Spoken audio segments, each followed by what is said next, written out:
Have some kind of gay political argument. The last one was about a petition in federal court to take the words husband and wife out of the law. I said, well, why would you want those words out the law? He said, because it discriminates against same-sex couples. I was like, niggas, please save me the semantics. Just trust me, take your chips and get the fuck out of the casino. You're about to crap out. Just go outside, talk that over amongst yourselves, and whichever one of you is gayer, that's the wife.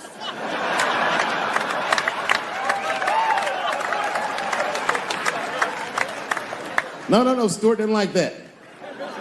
Stuart educates me about this movement, you know what I mean? I didn't even know shit about it. He told me it's called LBGTQ. I was like, what the fuck is the Q? Does that even make sense, Q? Turns out Q is like the vowels. That shit is sometimes Y.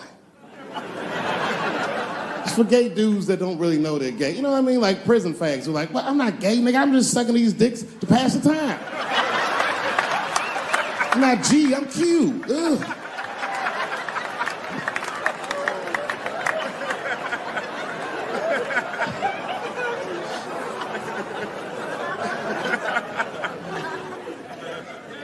I think, okay, again, of all those letters, the T has the toughest road ahead. In fact, I think the T should stand for tough road ahead. They've got the longest mental gap to bridge. That's all I'm saying. Because, you know, whenever I see one of them T's on the street, I don't mind them, but I'll be like, man, I miss Bruce. I'm sorry, guys. I'm 42. I remember Bruce Jenner. Before the Kardashians, before all that, this motherfucker was a white American superhero. It was amazing. He was beating Africans at track and field. We'd never seen anything like it.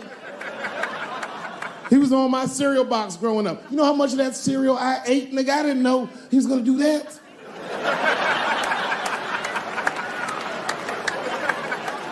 I knew before you guys knew. I heard things on the street in Hollywood. You know, you just be out, see people. Hey, what's up, Kanye? Why the long face? Nigga, you'll see. I got 2 mother-in-laws now. And when I heard he was gonna do it, I was scared. I didn't think the public was ready. I didn't think the media was ready. And you know what? I was wrong. Not only did the public embrace him, but the media was nice. I'd never seen anything like it. Welcome to the world, Caitlin. So long, Bruce. Hello, Caitlin. I was shocked. Is this happening? Wait a minute, is this a time in American history when an American can make a decision for themselves? And even though other Americans don't understand it, they'll support it and let this person live a happy life? Is this what's happening? If it is, then good for America. That's Dave Chappelle, the American. Although Dave Chappelle, the black American, he was a little jealous. I was like, how the fuck are transgender people beating black people in the discrimination Olympics? If the police shot half as many transgenders as they did niggas last year, it'd be a fucking war in LA. I know black dudes in Brooklyn, hard street motherfuckers that wear high heels just to feel safe.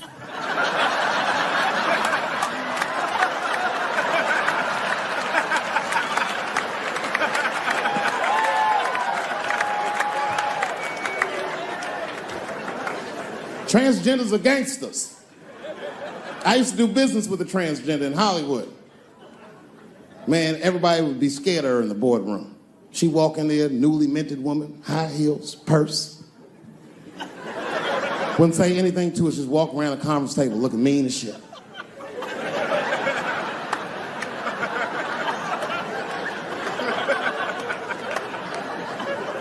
And then she walked to the head of the conference table, stare at us all.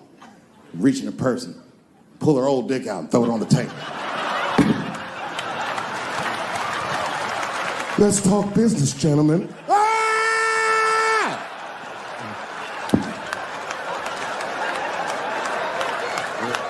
Shit is scary as fuck. If your best friend pitched that to you, you'd be horrified. Yo, nigga, let's go to the hospital and cut our dicks off and make pussies out of them shits. What?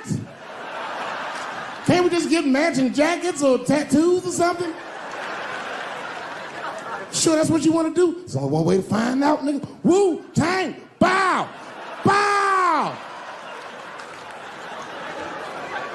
Let's go to the club and trick niggas into fucking us, yeah.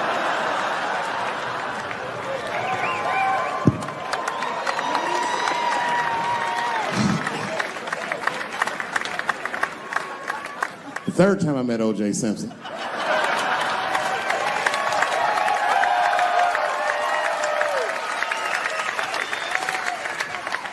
Third time I met OJ Simpson, I was doing great in life. I just finished the second season of Chappelle Show. Man, those were good days. I was playing a comedy club in Miami. Such a thing, if I walked out of the door of the green room, bam, I'm just right here. It's right from the dressing room. And I did that. I walked out, and the whole crowd was like, hooray! And I looked, ma'am, as close as you are to me, I saw him as soon as I came out. The juice. And I saw recognition in his eyes, and it filled me with pride that he knew who I was. I didn't acknowledge his presence because it was a white audience, and I didn't want to start a panic.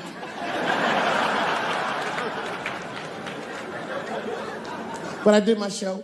Show went great. I said, good night, everyone. They all said, yay! And I didn't say nothing to OJ, but I just gave him the signal, let him know I knew he was there.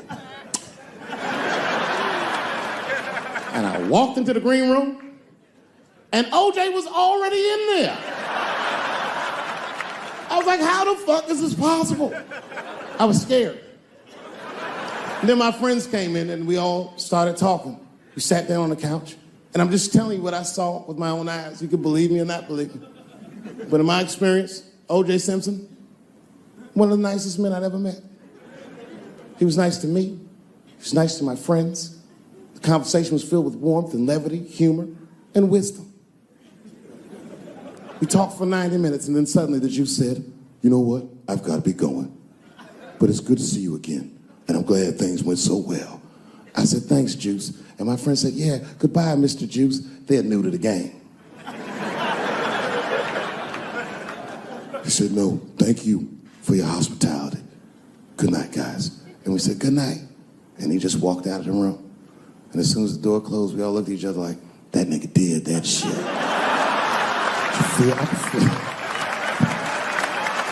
I could feel like murder in the room.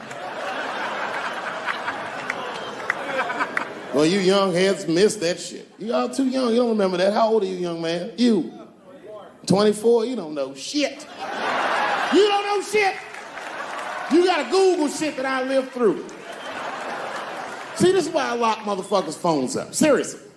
Because the young kids, you guys, look, you need to take a break from that. We all need to break just from that technology, just for a minute.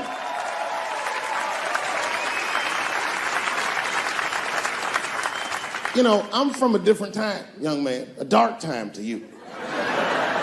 I'm from a time that I didn't even used to know who was on the phone until I answered the shit.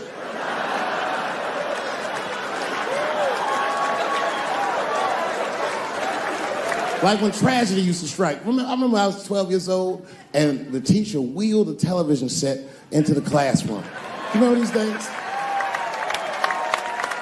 And she turned it on to one of 3 channels.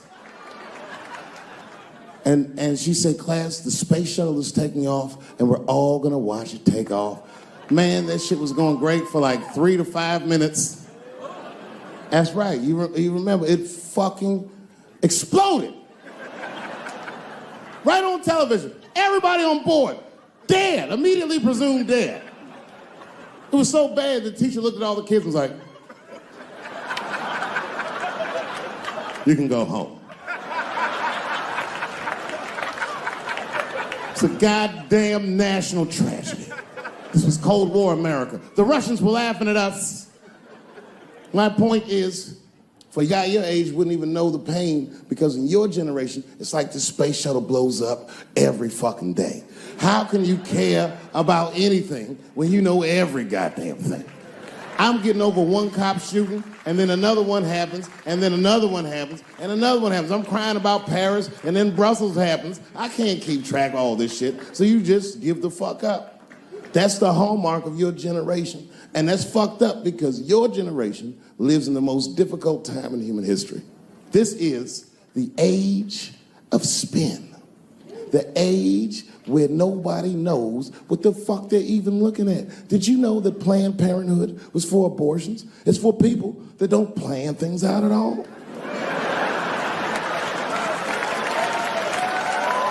That's right.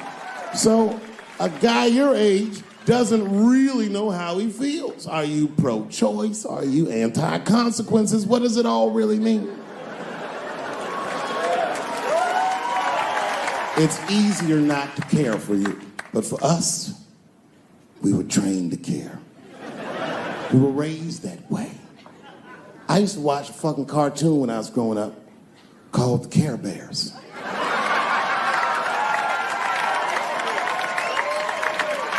It was about a fucking group of teddy bear people. They were like teddy bears, but they were like people, and they were all different colors, and they all fucking just walked around caring. They cared about each other and everything else. They all had different designs on their stomachs, and the designs told you something about what they might be like inside. Very, very loving group of beings. And when shit got real bad, as nice as those teddy bears were, they didn't get mean faces. They got determined. And the leader would say, "Come on, guys, it's time for the Care Bear Stare." Remember that shit? And them little teddy bears would lock arms and stare at the problem. And I'm not even bullshitting. Actual love would shoot out of their chest and would dispel anything that was fucked up. And when we grew up, we wanted to be like those bears. And then we got our hearts broken because we found out that life wasn't gonna let us do that. And that it's impossible to shoot love out of your chest. However, I have shot love onto somebody's chest before.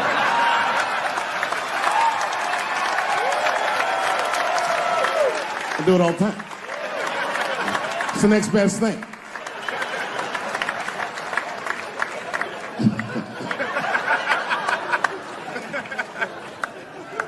Oh yeah, you kids don't know. Your generation is just determined to be angry, mad. Everybody's mad. Back when we were growing up, only black people were mad. Now, everybody's just trying to get good barbecue. You don't even think about it. You just...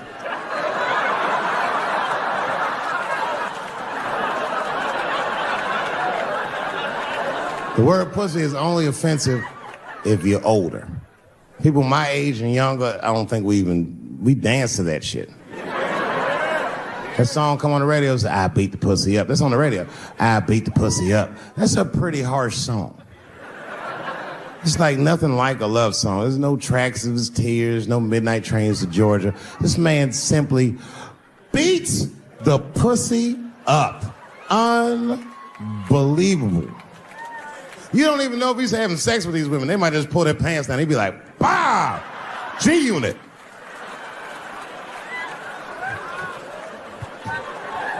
Like you'll be watching HBO. "Hi, I'm Larry Merchant, standing here ringside with the pussy after a devastating bout with 50 Cent. Pussy, come over here and let me talk to you for a second. My God, you look terrible. Your lips seem to be swollen. You're bleeding a little bit. Tell me, pussy, what happened inside of that ring with 50? I don't know, Larry. I felt really good in the first round. I was ready to fight. It's warm and moist, and I don't know. It just hit me from angles I wasn't expecting. Front, left. The backside surprised me the most. Well, pussy, let's take a look at round 4. This is where it all went wrong for you. Here you come out of your corner, pussy. You're fighting really good. It looks like you got 50 with a right and a left, but then 50 slips your jab, and there, right there. You see that? He punches you right on that little bean thing you have on the top of your head. I don't know what that is. But There's 50 just pounding away at that bean over and over. Now, pussy, tell me, what goes through a fighter's mind when their bean gets rattled around like that? I don't think I was thinking anything, Larry. You know, I'm a real good defensive fighter. It's real hard to get to me. I've never been punched directly on my bean before. As a matter of fact, most fighters don't even know that bean exists. I guess he just hit me there and I lost control of my legs. I don't know what else to tell you. I like when Lil Wayne talks about pussy. Lil Wayne used to have that song. He say, I got a bitch that plays movies in my jacuzzi. And then it goes like this. Pussy juicy. That shit always makes me laugh because no guy says that, you know what I mean? Only Lil Wayne would say some shit like that. If he was fucking a girl, she's like, is this pussy good? And I'm like, it's juicy. It's good. I said, pussy was juicy. That's why I'm not Lil Wayne, because if I was in a hot tub with a girl and I could tell that the pussy was juicy while I was in the hot tub, I'd probably get out of the tub. I'm a germaphobe. I just picture Lil Wayne like, what is this strange oil floating in my hot tub water? It's pussy juice. That shit was so funny to me, I must have wrote like no less than 40 jokes with the punchline pussy juice. And all of them worked to some degree 100% of the time. I'll do one more just so you believe me, okay? All right, and this next piece, it's a special episode of CSI. For some reason, Lil Wayne is guest starring as the lead detective, okay? That's the setup. Are you ready? Here it goes. Has anyone else been on this crime scene? No. It's very strange. This place is virtually undisturbed. No forced entry. No sign of a struggle. Shine your flashlight right here. I just slipped on something. What is this? What is this? It glistens in the light. Smooth to the touch.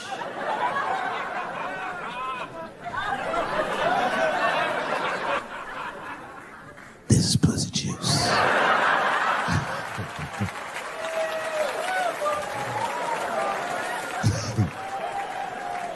She must have been sitting Indian style. 39 more where that came from.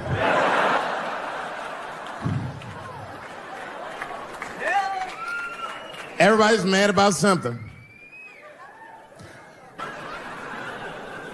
I have no problem with gay people, but I fucking hate bloggers.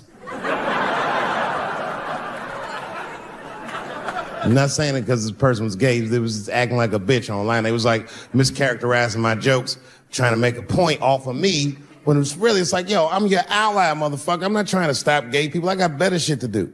This motherfucker was saying things to try to get gay people to beat me up. Seriously, he was like, Dave Chappelle's jokes. I don't know how he actually talks. I'm just making his voice up. Dave Chappelle's jokes were an affront to the manhood of all gay men. What the fuck does that mean? I didn't say anything that would allude to gay men not being men. I know you men. In fact, what could be manlier than fucking another guy in the ass? It's the most gangster shit I've ever heard of in my life. I told you I'm not cut out for that. I'm a pussy. And you know what I said? That's all I said. First of all, I'll tell you right now what I said.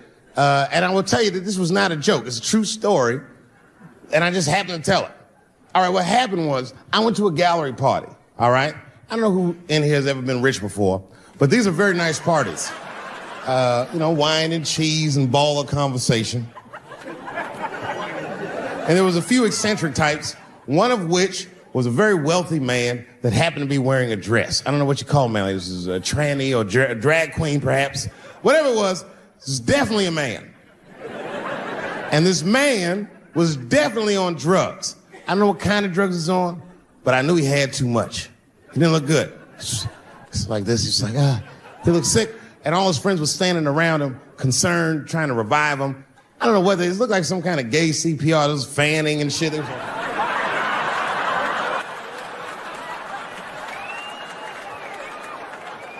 I saw all this from a distance. Now, I should have minded my own business, but I got curious. I was like, oh.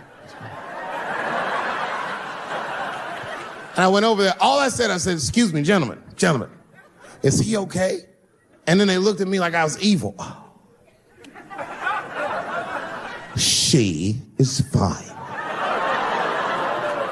I said, word? Oh.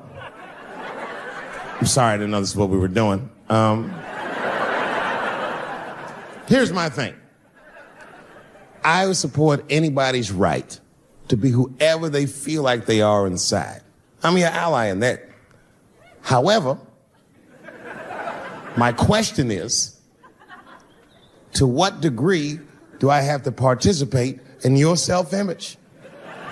Is it fair that I have to change my whole pronoun game up for this motherfucker? That didn't make sense. Seriously. If I put on an Argyle sweater and I'm like, hey, everybody, I feel like a white guy in this sweater and I want some goddamn respect and a bank loan. That's not gonna work. Give a fuck how I feel. Why should I give a fuck how you feel? Nigger is a pronoun. But there was no time for philosophical debate. This was an emergency situation. I said, fine. Sorry, guys. I was just worried because she looks terrible. And she just fell off the bench. Appears that her dick is popping out of her dress. You mind if I call an ambulance, champ? I'd rather not be at a party where a tranny ODs. There's too many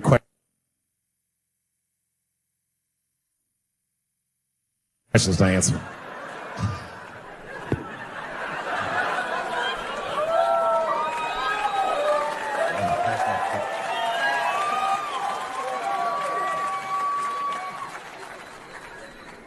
Okay, I've been through this before. I had a friend from high school. Now, in high school, this guy was a thug, right? He was a fucking dope boy. He did it all. He's a wild dude. People used to be very scared of him. And then after high school, word on the street was he'd come out the closet.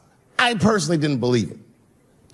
I bring him up because last year, he calls me out of the blue like, yo, what's up, man? I got your number from so-and-so, and I heard you're gonna be in New York doing a show. Could I get some tickets? I was like, fuck yeah, get some tickets, man. How you been? He said, well, we'll catch up at the show, man, but yo, I appreciate it. I'll see you soon. I said, all right, man, take care. And I was about to hang up, and I couldn't resist. I was just like, hey, nigga, I heard you was gay. What's going on with that?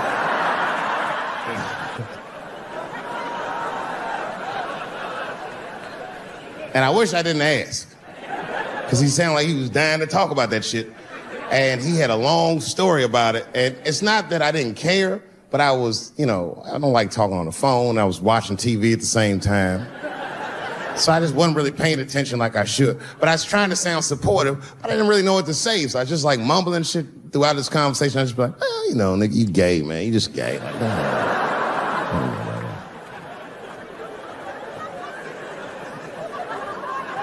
This went on for a while, and then finally I had to say something like definitive to get him off the phone. And I was like, hey, man, you know what? Don't let people get you down, all right? And the next time someone tries to make you feel bad about yourself, just remember, everybody fucks funny to somebody.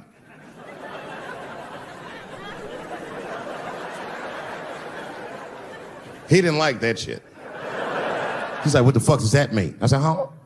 He said, you saying I fuck funny, motherfucker? I said, no, that's not what I'm saying. I'm saying everybody's different. He said, you ain't say different, nigga. You say it funny. What's so fucking funny about the way I fuck? And I said, hey, man, I fuck feet. He said, what? Oh, this is not a joke, ladies and gentlemen. I get women to squeeze their feet together like this, and I fuck them right in that little space in their feet. But you can't build a community behind that shit. There's no flag for us. That shit made him laugh. And the next day, after the show, I saw him backstage. He was like, yo, what's up, man? I'm like, oh, shit, what's going on? And he had his buddy with him. He goes, Dave, I want you to meet Manuel. Manuel's my fiance. We're in New York getting married because it's legal here. I said, oh, oh, well, congratulations, fellas. And Manuel was like, gracias. And he went to go get some drinks. And then my buddy looked at me, he was like, so Dave, what do you think? And I started mumbling again. Oh, you gay, nigga, you know, you just gay. He said, yeah, I'm a little nervous about getting married, man. It's a big step. I said, yeah, it is. It's a big step. He said, well, you've been married for a while. You got any advice for us? No, I'm married to a woman. Sorry about that. And they corrected me. He said, no, you married the person that you love. So it's essentially the same. I said, you know, man, the problem with that statement is that it makes the assumption that I love her. But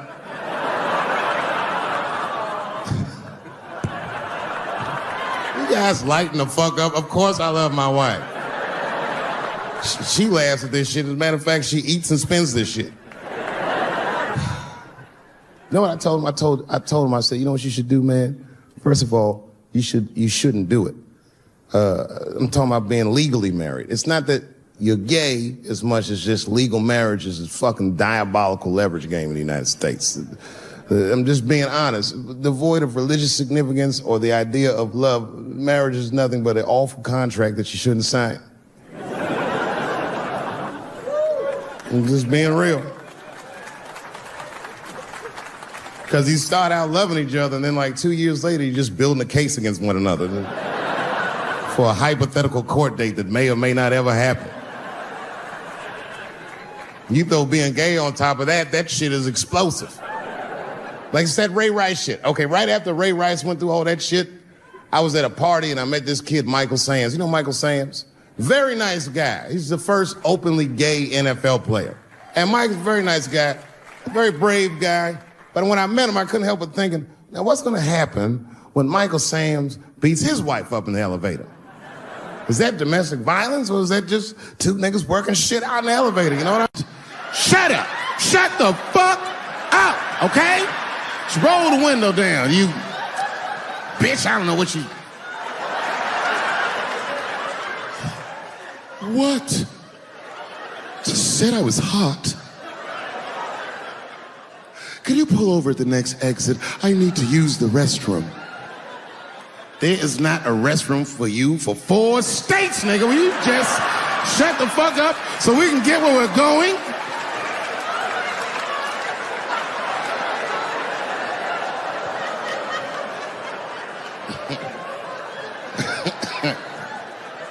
And just when that car can't get any more tense, the cues are a hitchhiker that they pick up on the road. Some white dude in booty shorts is walking down the freeway.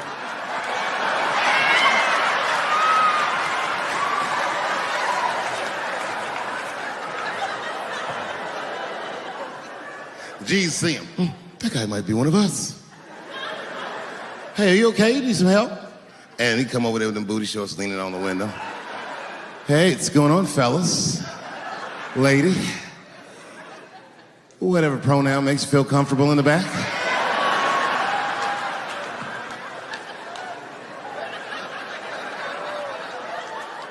Yeah, I don't really know where I'm going. I don't know if I'm gay or I'm straight or whatever. All I know for sure is that I really want to get in this car.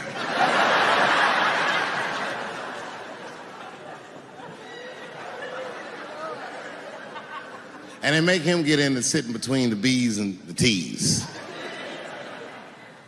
I feel bad for T's, but they're so confusing.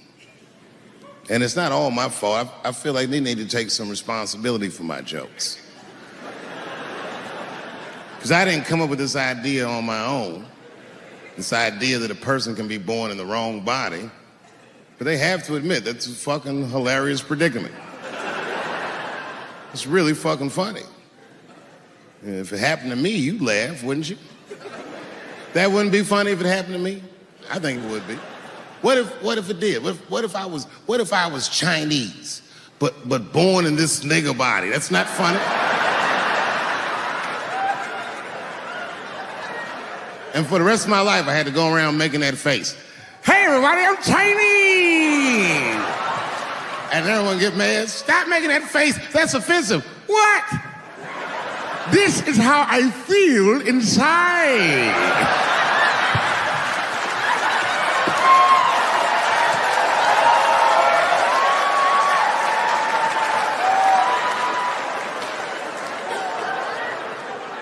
It's hard not to write these jokes. It's hard not to think about. Even when I watch sports, I'll be thinking about. Like think about. Okay. Say LeBron James changed his gender.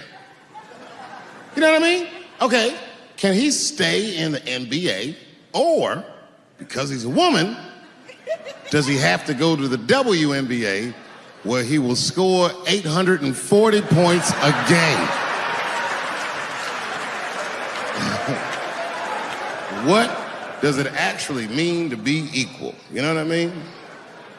Like, if women are actually equal to men, then there would be no WNBA, would there? You would just be good enough to play in the NBA with us. Or, here's another idea that's gonna be very controversial. You could shut the fuck up.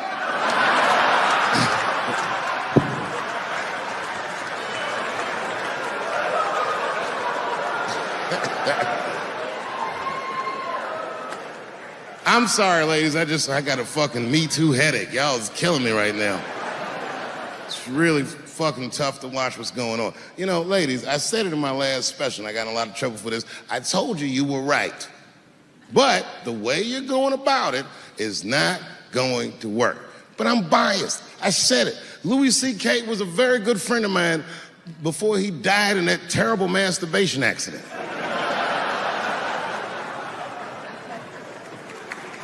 And it was his room. You read the story. He was masturbating in his own room. That's where you're supposed to masturbate.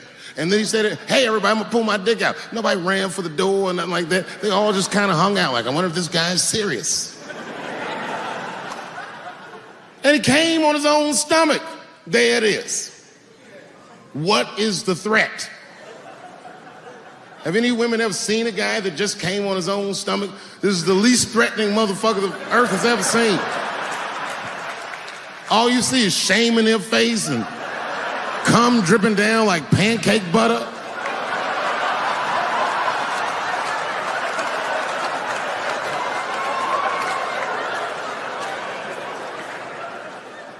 He didn't do anything that you can call the police for. I dare to try. Call the police on him. Hello, police. Yes, I am on the other line with comedian Louis C.K., and I think that he is masturbating while I'm on the phone. You know what the police are gonna say in Atlanta? Well, what are you guys talking about?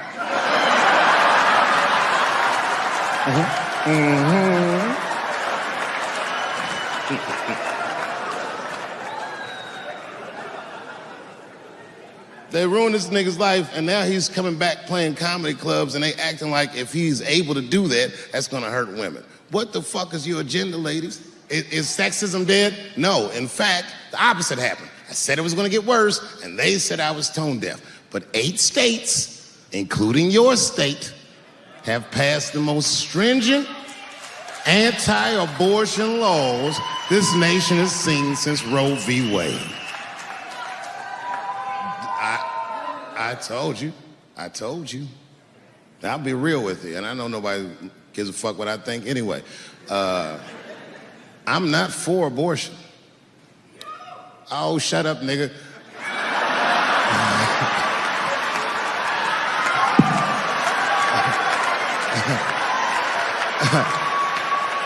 I'm not for it, but I'm not against it either. It all depends on who I get pregnant.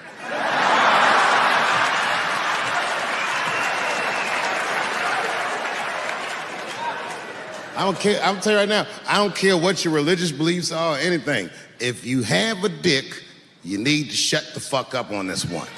Seriously.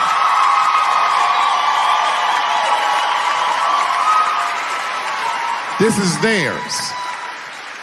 The right to choose is their unequivocal right. Not only do I believe they have the right to choose, I believe that they shouldn't have to consult anybody except for a physician about how They exercise that right. Gentlemen, that is fair. And ladies, to be fair to us, I also believe if you decide to have the baby, a man should not have to pay.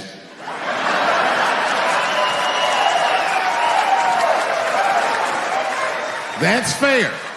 If you can kill this motherfucker, I can at least abandon him. It's my money, my choice.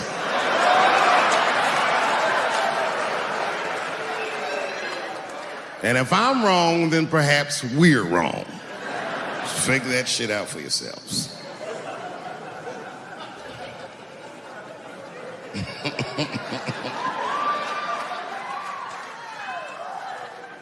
I mean, really, y'all, what the fuck are we doing? I can't live in this new world you're proposing. And meanwhile, while we're worrying about all this other shit, look at what's happening. They just killed another 12 people in a mass shooting in Virginia Beach. This shit's happening every week. It happens so much, I don't care anymore. I came home early from the road. I had a $12,000 suit on, because life's been going good. And I got home early, and dinner was cooking. You ever come home when dinner's cooking? Doesn't that smell good? And my son saw me, and he was like, Dad's home. And he got up from the table and ran over to give me a hug, but he had chicken grease all over his face. So I stiffed on him like, yo, my man. Wash these threads, son. This is an expensive suit. I don't want you to get the chicken grease all over me. And he was like, what the chicken grease? Dad, this is duck.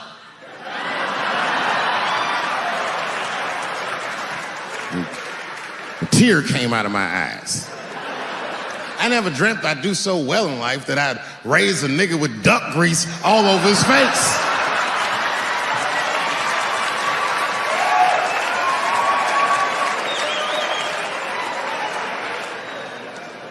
And we sat down, we just talked about everything. I was telling my wife about how my shows were going, and I told her my trans jokes, and she was like, oh, I hate that joke. And you know why she hates the joke? Because she's Asian.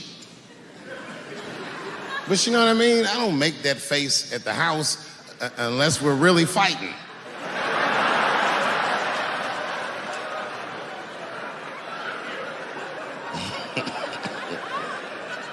And me and her, like, we weren't arguing, but you know what I mean? She was just like, you need to stop doing that. And then I tried to change the subject. I go, how is school going, boys? And my sons tell me, well, we didn't have school today, technically. I'm like, well, what's going on? He said, well, there was like a school shooting drill. I never heard of this. You know what this is? They have drills that they make kids do where they practice what to do if somebody comes to shoot up their school. I'd never heard that before. I was like, what the fuck? Then I had to tell my sons the truth. I didn't want to tell them this shit. Son,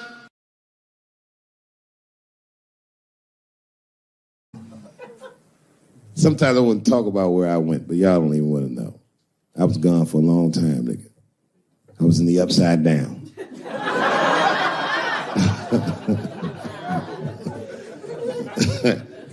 Scary being a white dude now, isn't it? A little bit, no? Well, you're not gonna get me too. But you know what I mean? It's funny for a black dude to see white people go through this because this is how it always is for us. All my heroes is either murdered by the government or registered sex offenders.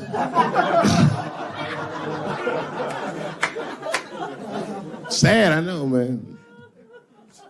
But we've already been through it, like Michael Jackson. Remember when they said all that shit about Michael Jackson? They never proved anything till his dying day, but they said that he did some very heinous things. And one time I watched a documentary about it. They were talking about all the shit Michael Jackson allegedly did. And as they were saying all these allegations, they started showing pictures of his home, the Neverland Ranch. You ever seen Michael Jackson's house on television? Well, the short of it is, there's a lot of things for kids to do with that place.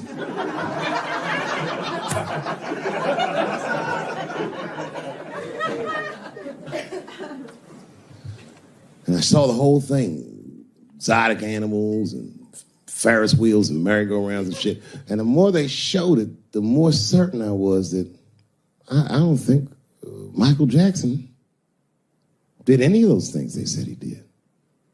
His house didn't look sexual. It looked like he was flossing on those motherfuckers.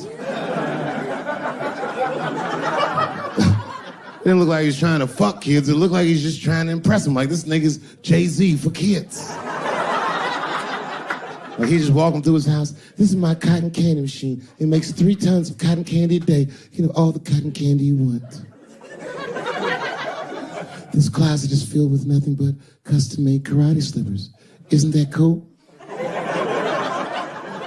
Shall I have my monkey bring us more cupcakes? Hey guys, let's watch a movie. What movie do you want to see? Home Alone. Oh, no, don't touch the DVD player. Macaulay Culkin's here, he can act it out. Come on, Macaulay. Act out Home Alone for my guests. And them kids was like, man, you are all right, mister. This is fantastic, man. We had you all wrong. All wrong? What? I don't understand. What do you mean? Huh? Oh, well, you know, man, we thought it was going to be the usual. Like, you're going to have us come over and give us some wine cooler and, you know, suck our dicks. What? Suck your dick? You faggot-ass kids. Nobody trying to suck your dick, nigga. I was trying to show you a better life. Bubbles, get these kids the fuck out of my house. You're just like everyone else. Hollywood is no place for moral absolutism. You know what I mean? We must never forget that R. Kelly peed on a 15-year-old girl. And he also wrote, I Believe I Can Fly. Same guy, same lifetime. If I showed you that video of him peeing on that girl and scored it to I Believe I Can Fly, he'd be torn.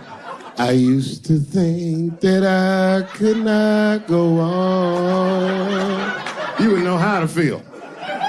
If I can see it.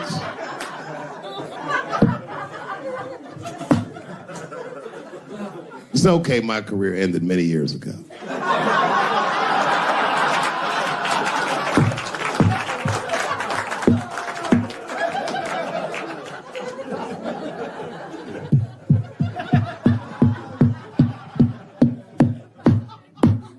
Order. No, I'm terrible. I'm sorry, everybody. I'm sorry. You want to know what happened to me? Yeah. Times. New York Times said that Louis C.K. jizzed on his own stomach. You know, I've busted a lot of nuts in my day. None of them were newsworthy. Shit was really gross, because they didn't just say it like I said it. They didn't just say jizz on the stomach. They said it in that fucking Pulitzer Prize winning style that the New York Times has. It was very descriptive, like, you know what I mean? Louis C.K.'s semen shot out like a volcano of misogyny, slowly drizzling down like lava, covering his freckled penis as it slowly dripped to a fiery crown of red hair. So, Jesus Christ, I'm trying to eat some huevos rancheros and these niggas is...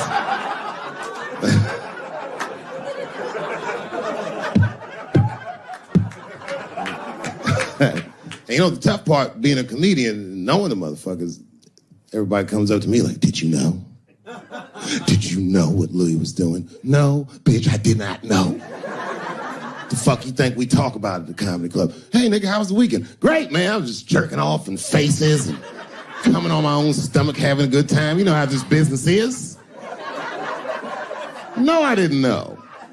They act like we sit around like Grease. Tell me more, Bitch, he put up a fight. Dun, dun, dun, dun, dun, dun, dun, dun, dun, dun. Sorry, I don't know the choreography, but you get the point. You get the point. She was intense. But Louis was like the turning point. I mean, you know, all these allegations are terrible. Louis was the only... I shouldn't say this, but fuck it. His allegation was the only one that made me, like, laugh. if you think about it. Because all his friends is reading it, and he's jerking off, and he's surprising people. He's surprised when he's jerking off.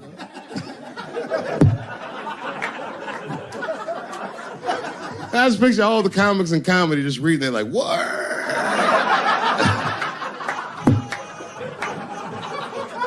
It's terrible. I know it's terrible. I'm sorry, ladies. You're right. You are right. But at the same time, I mean, you know what I mean? I don't know. Jesus Christ, they took everything from Louis. I was like, I don't know, it might be disproportionate. I can't tell. I can't tell. This is like where it's hard to be a man. One lady said, Louis C.K. masturbating in front of me ruined my comedy dreams. Word. Well, then I dare say, madam, you may have never had a dream. Come on, man, that's a brittle spirit. That is a brittle-ass spirit, nigga. That shit is too much. It's a grown-ass woman. You know what this shit is like? It's like COINTELPRO. You know what that is? It's a program that the FBI had under J. Edgar Hoover. In this program, one of the many things they did was they would track the sexual habits of anyone they considered an enemy of the state. It was a lit button. That's why they got all these fucking sex tapes with Martin Luther King fucking bitches. But lucky for us, he actually had a dream. You think if Louis C.K. jerked off in front of Dr. King, he'd be like, I can't continue this movement. I'm sorry, but the freedom of black people must be stopped. I didn't know this nigga was gonna pull his dick out and jerk off like this. I just thought we were gonna get a couple of drinks and chill. Show business is just harder than that. Them women sound like, I hate to say it, y'all, they sound weak. I know it sounds fucked up, I'm not supposed to say that, but one of these ladies was like, Louis C.K. was masturbating while I was on the phone with him. Bitch, you don't know how to hang up a phone?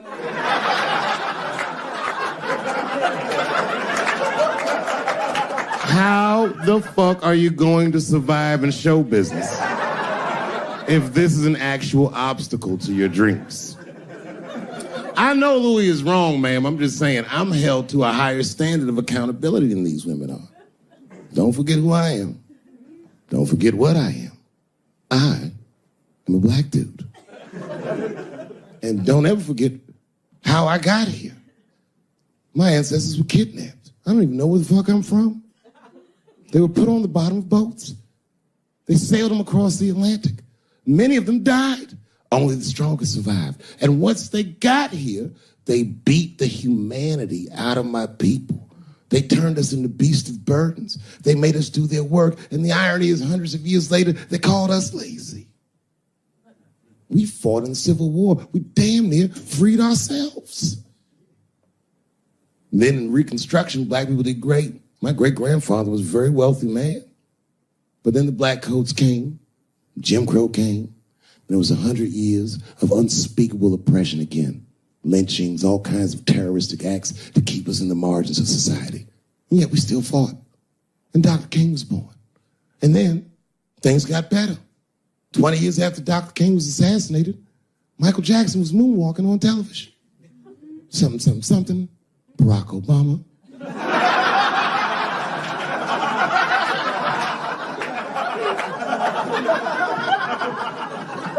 Donald Trump. But if I grew my hair out,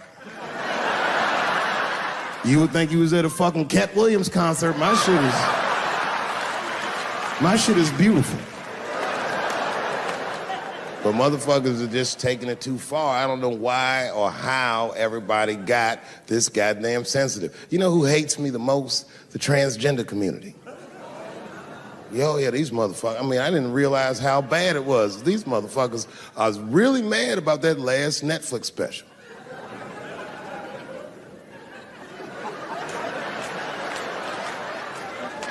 It's tough, man. I don't know what to do about it, because I like them. I always have. Never had a problem with them. You know, just fucking around. And matter of fact, I think I make fun of everybody, and I mean, as a group of people, they have to admit, It's kind of fucking hilarious, man. I'm sorry, bro. It's like, I've never seen somebody in such a hilarious predicament not have a sense of humor about it. They're born feeling like there's something other than they're born as, and that's kind of funny, you know? I mean, it's funny if it's not happening to you. It's like that white black bitch that's in the news all the time. Rachel Dolezal. She always says that. She's a white woman, but then she dressed up like a nigga and shot her way up to the very top of blackness. And I always wanted to meet her just so I could understand. I just wanted to like have dinner with her so I could just look in her eyes and call her a nigger to her face. The fuck is that bitch talking about? I identify black. That is trans talk, lady. Stop biting. Stop biting. There's a big difference between her and a trans. The difference between her and a trans is I believe transgenders. I don't understand them either, but I know they mean what they say. Them niggas cut their dicks off. That's all the proof I need. I've never seen somebody just throw their dick away. Don't need it.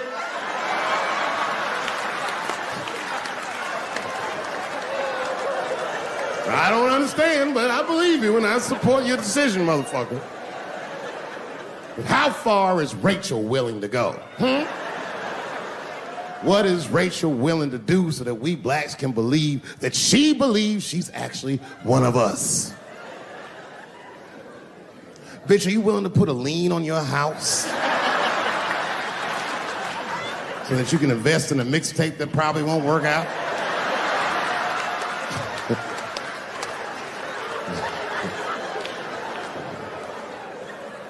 She didn't even change her name.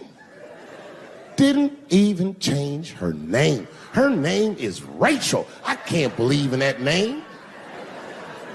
If you want my support, you're gonna have to change your name to the blackest shit I've ever heard. But you're gonna have to change your name to Draymond Green.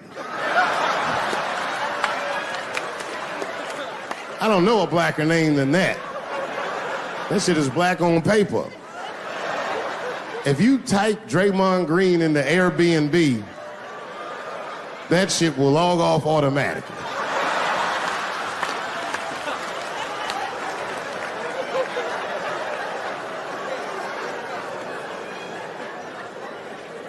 You know, people get mad, bro. People get mad about everything I say. I was doing a show.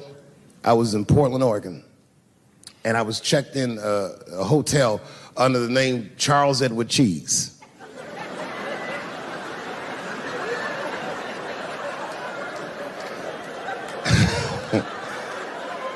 I came back to my room late at night, and there was a note. It was like a letter on my desk. It was addressed to Mr. Cheese. So obviously, I'm going to assume that whoever wrote this letter must be an intimate friend of mine. This is not some kind of name that a person would just guess. But then I open the letter, and it turns out I don't know this person at all. It's a fan letter. You know, I'm not even used to the idea that I have fans, but I'm grateful for it. And even though I'm grateful for fans, I don't read those letters. Be nice if I did, but realistically, it's like, what am I, Santa Claus, nigga? I don't have time for this. Like, got shit I want to do. I'm trying to chill. Read all these dreams and wishes from strangers. But I read it. I'd already opened it. So I just read the whole letter. And you know what, man? Whoever wrote this letter truly loves me. I mean, they were really fucking nice in the letter. And then they described to me what it was like to come to the show, how excited they were, how much fun they were having. And then they said that when I got to my jokes about transgenders, that they were, quote, devastated. Because it turns out that whoever wrote the letter was transgender. Now, I'm going to be real for a second. As a policy, you got to understand, I never feel bad about anything I say up here.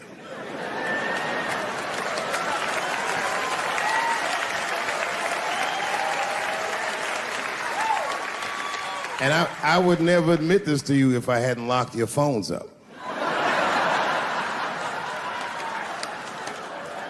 But it was the weirdest thing. Like, when I read this letter, this shit made me feel bad. I didn't feel bad about what I said, you understand? I felt bad that I made somebody else feel bad.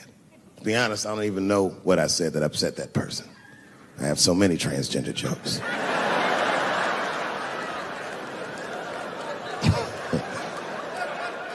But I feel like it was probably this joke I'm about to tell you right now.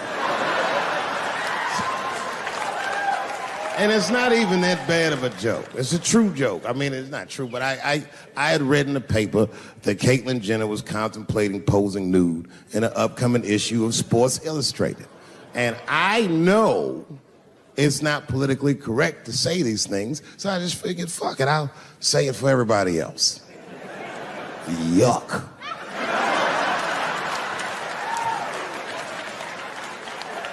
You know, sometimes I just want to read some stats. I don't know why you're going to cram some man pussy in the middle of the sports page like this. I just didn't think that was the place for it. But I wasn't saying anything like Caitlyn Jenner's a bad person. I'm not mad at her for doing it. Not even mad at Sports Illustrated. If I'm mad at somebody, I'm probably just mad at myself. You understand? Because deep down, I know that I am not strong enough to not look at those pictures.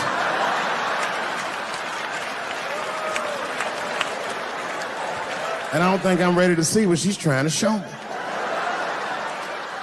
So Caitlyn, goddamn it, if you go through with this thing, bitch, you better go hard or go home.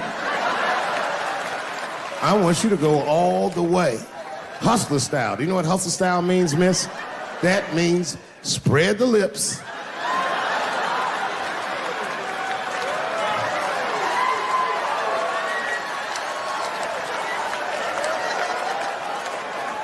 I hope she spreads her lips and there's an itty bitty dick inside. Ah!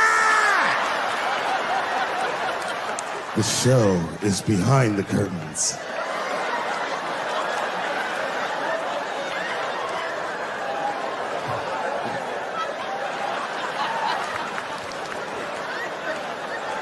I don't know what I said that upset that person. But I'm gonna tell you something. When I read that letter, and the moments after I read it, I did something that many black men in America do not have the time or the money to do. I thought about how I felt.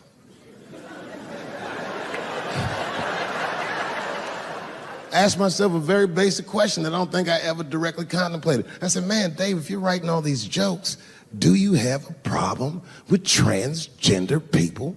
And the answer is, absolutely not. The fuck do you guys think I am?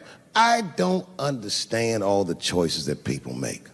But I do understand that life is hard and that those types of choices do not disqualify you from a life with dignity and happiness and safety in it.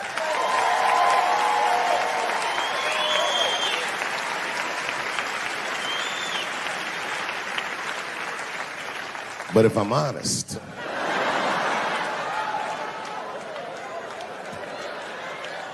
my problem has never been with transgender people.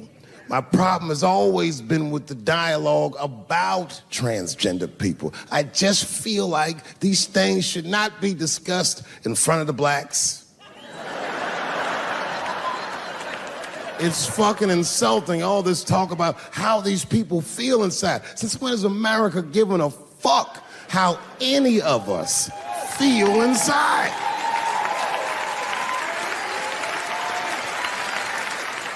And I cannot shake this awful suspicion that the only reason everybody is talking about transgenders is because white men want to do it. That's right. I just said that. If it was just women that felt that way, or black dudes and Mexican dudes being like, hey, y'all, we feel like girls inside, they'd be like, shut up, nigger, no one asked you how you felt. Come on, everybody, we have strawberries to pick. It reeks of white privilege. You never asked yourself why it was easier for Bruce Jenner to change his gender than it was for Cassius Clay to change his fucking name?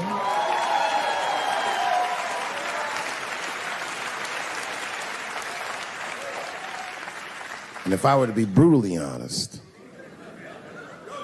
the only reason I ever been mad at the transgender community is because I was at a club in LA and danced with one of these niggas for 6 songs straight. I had no idea. And then the lights came up and I saw them knuckles. I said, oh no! And everybody was laughing at me, how world star.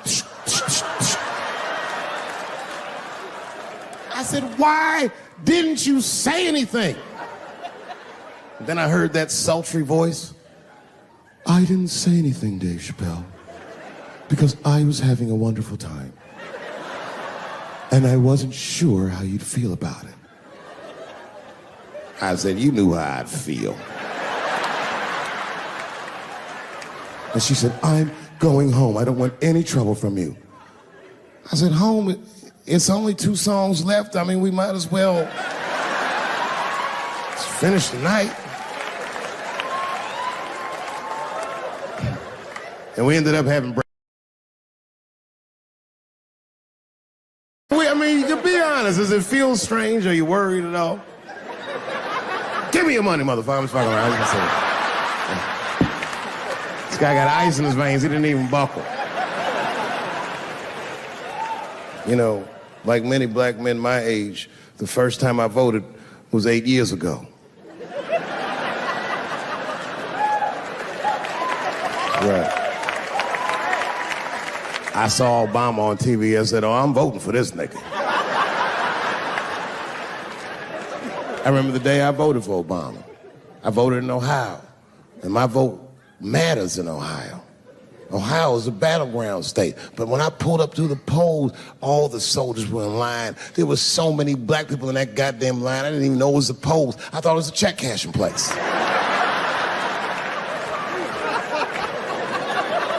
And we were hugging each other, and old people were singing hymns and spirituals and shit. It was like the OJ verdict times 10 or some shit. I've never seen black people that happy. 8 years later, I'm pulling up to the polls again. This time, I'm driving a brand new Porsche because the Obama years were very good to me.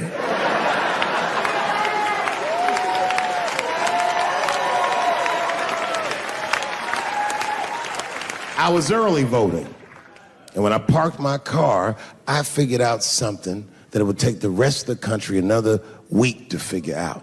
I understood that Donald Trump was going to be our next president because in Ohio, unlike D.C., you could see the results in the parking lot.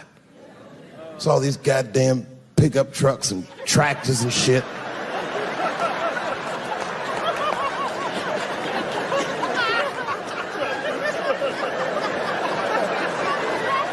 And then I walked up and I saw a long, long line of dusty white people.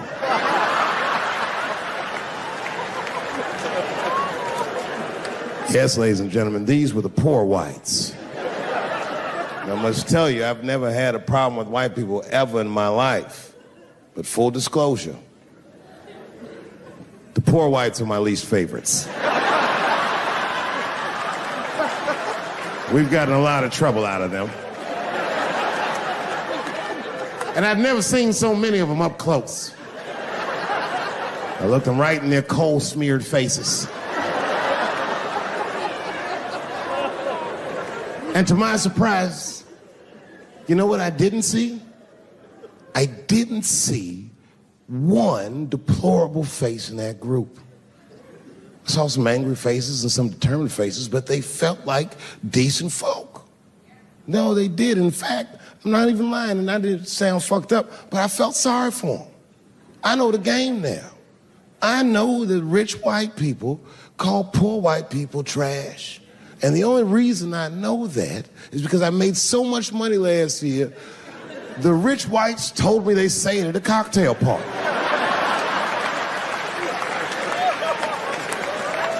And I'm not with that shit.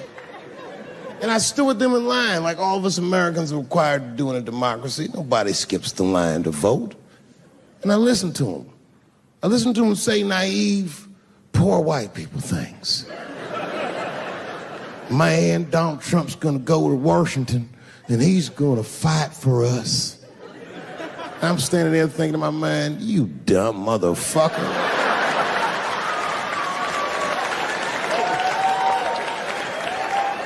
You are poor. He's fighting for me.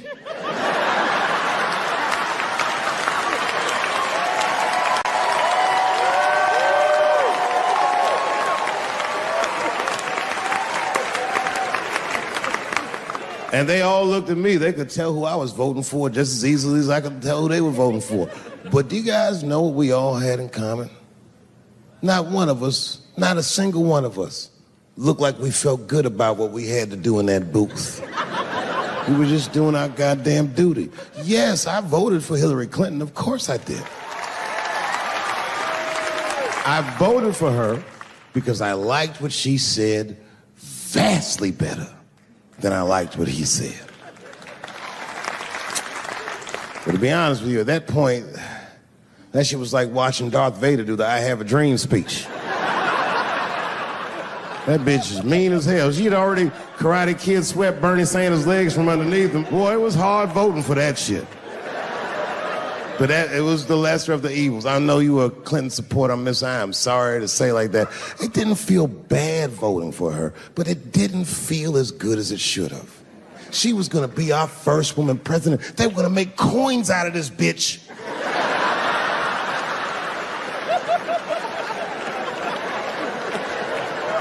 And somehow she just missed the dunk. Of course she should have beat him. Of course she should have beat him. You know what voting for her felt like? It was bittersweet. It felt like I was lucky enough to eat Halle Berry's pussy. And whilst I was doing so, she fucking farted in my face, man.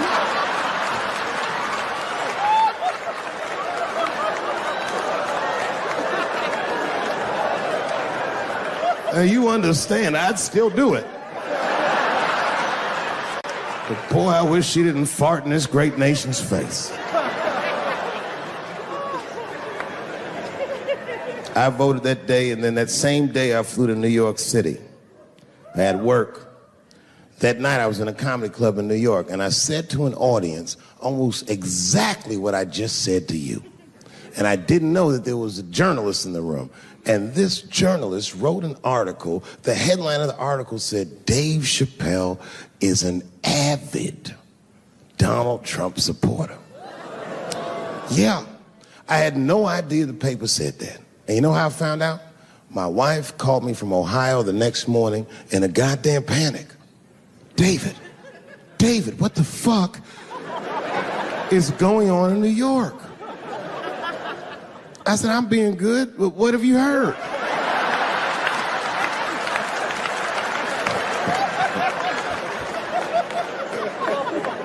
And my wife said, the paper is saying that you're a Donald Trump supporter. I was like, whew.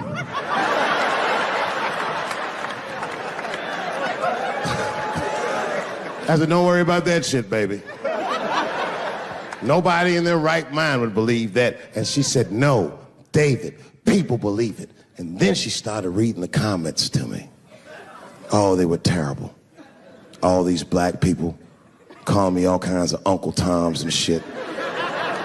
I should tell you, buddy, this is a very serious allegation from one black to another. I was incensed. Uncle Tom? How am I Uncle Tom, nigga? You the one that reads The Observer? Anyway, all this shit goes down, and Saturday night rolls around, and now Trump is the president, and I'm hosting Saturday Night Live.